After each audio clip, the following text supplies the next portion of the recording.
उत्तर प्रदेश की राजधानी लखनऊ नवाबों का शहर कहलाता है। यहाँ की नवाबी विरासत आज भी महसूस की जा सकती है और इसका एक महत्वपूर्ण हिस्सा पतंग उड़ाना है, जिसे नवाबी शौक कहा जाता है। यह गतिविधि रोमांचकारी और आनंददायक होती है जो लोगों को एकजुट करती है। पतंग का शौक एक ऐसा शौक है जिसे हर उम्र के लोग करते हैं। इसमें लोग अपनी पतंगों को ऊंचाइयों तक उड़ाते हैं और रंगीन पतंगों की खुशबू शहर में फैलाते हैं। यह गतिविधि शहर की संस्कृति और एकता का प्रतीक है। इतिहासकार नवाब मसूद अब्दुल्ला ने बताया, पतंग उड़ाने की शुरुआत चाइना से हुई।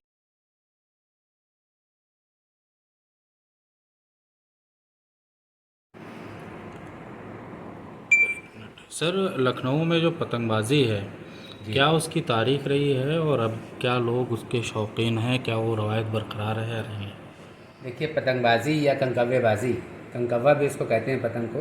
तो पतंगबाजी या कंकव्यबाजी जो है, इसकी ईजाद जो है वो चाइना में हुई है। चाइना में जो किसान होते थे, तो वहाँ पर खेत हैं, वो किसानी कर रहे हैं, बो रहे हैं या काट रहे हैं फसल को। तो उसमें जो बच्चे होते थे, वो एक डोरी में कपड़ा बांध के या कोई भी इस तरह की कोई चीज़ बांध के वो हवा में उड़ाते थे। तो वो शुरुआत जो है वो वहाँ से हुई है। उसके बाद मुग़ल दौर में हिंदुस्तान में जो है ये पतंगबाजी आई। अभी जब नवाबीन अवध के दौर में, यहाँ अवध में नवाबीन अवध के दौर में जो है पतंगबाजी की शुरुआत हुई। तो लेकिन यहाँ पर हर चीज़ जो है, जैसे लखनऊ मशहूर है या अवध मशहूर है, वो यहाँ की नज़ाकत और नफासत। तो ये चीज़ें जो हैं इसमें आई, इसमें जिद्दतें होने लगीं। और पतंगबाजी जो थी वो उस दौर में ऐसी हुई कि उसमें जब पतंगें उड़ाई जाती थी तो उसमें गरीब परवरी भी होती थी। जैसे कि उसमें जो फुन्ने होते थे वो सोने या चांदी के होते थे, उसमें जवाहरात भी लटके हुए होते थे कि जब वो पतंग उड़ती थी और उसके बाद जब पेच लड़ते थे और लड़ने के बाद फिर जब वो कटते थे तो वो जहाँ गिरते थे और जिसके हत्थे वो लगती थी, तो उसकी एक तरह से गरीब परवरी होती थी कि क्योंकि उसमें सोने और चांदी के फुन्ने होते थे या जवाहरात उसमें जो होते लटके हुए होते थे। तो वो सारी चीज़ें फिर वो लोग बेच के उससे पैसा ले लेते थे। तो ये गरीब परवरी भी हो जाती थी और लोगों का शौक़ भी हो जाता था। दूसरी चीज़ ये है कि कहा यह जाता है कि नवाबीन अवध में किसी दौर में एक नवाब साहब थे, तो वो अलील थे, बीमार थे। तो हकीम ने उनको जो है ये नुस्खा बताया कि आप जो हैं पतंग उड़ाइए।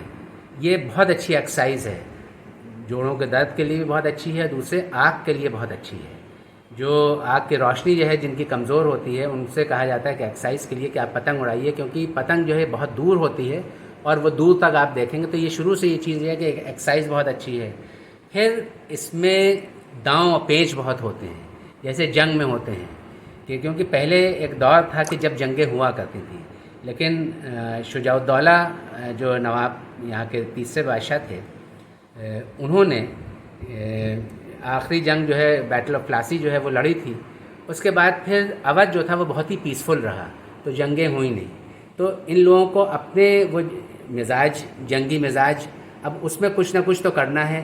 तो इसमें जो पेच होते हैं उसमें भी आप देखिए इस तरह से काट और इस तरह से खींच और इस तरह से ऐसे टेक्निक्स होती हैं और ऐसे तरीक़े से पेच काटे जाते हैं। तो वो सारे जो फ़ौज में उसमें जंगों में जो टेक्निक्स अपनाई जाती थी वो इसमें पतंगबाजी में भी। तो ये उनके शौक़ भी पूरे होने लगे और सेहत के लिए भी बेहतर होने लगा और उसके साथ गरीब परवरी भी होने लगी। फिर धीरे धीरे जो पतंगें जो थी वो हर साइज़ की होने लगी, छोटे बच्चों के लिए भी होने लगी, बड़ों के लिए भी होने लगी, या फिर बहुत ही कवि लोग उनके हिसाब से भी होने लगी। तो हर तरह की पतंगें बनने लगीं और आज भी पतंग जो है वो एक बहुत ही अच्छा स्पोर्ट है और बहुत ही अच्छा यहाँ पर पॉपुलर है लखनऊ में, और बड़े से बड़ा और बच्चे से बच्चा जो है उसको खेलता है।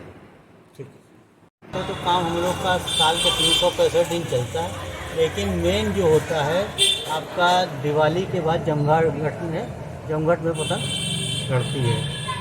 और ये शौक़ तो भाई साहब बहुत पुराना है। इसको मेन पतंग इसकी शुरुआत की थी चाइना ने, और चाइना के बाद यहाँ पे एक हमारे वो थे नवाब साहब, क्या कहिए राजा साहब थे, वो रहते थे बीमार। तो उसके चक्कर में उन्होंने हकीम लुकमान ने उनको एक पतंग बना के दी कि इसको आप उड़ाइए, इससे स्वस्थ रहेंगे आप।